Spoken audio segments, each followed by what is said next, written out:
ta hian luru pakhat pahnih pathum pali panga luru ro panga vela tlangin a awma a bul setah hian hei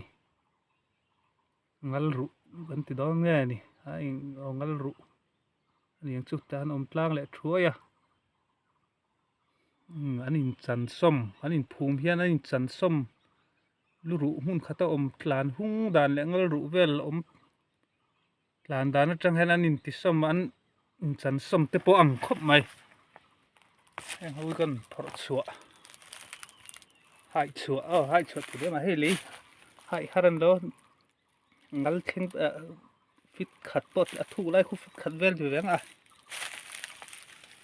heng ho hi ta hai chhuah ho an nia ta hi a hul lowa lui deuh angin an lang deuh bik a heng ho hi chuan da hlum bel ke them pathum hi ka hai chhuah kha chuan hi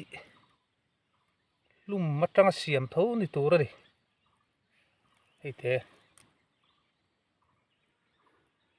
kopim phem a ke to hei a lehlam a ke chung chu hlum atanga siam tih hriat tak ti hian mam em a chung lam chu mam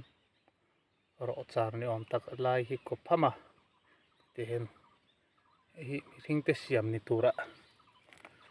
kan ngai ve ngota chuan ru ro heng lai ru pheng hi he tiang hi tam khop mai heng hi mihring taksa khoi lai pat lai ber nge ni dawn ni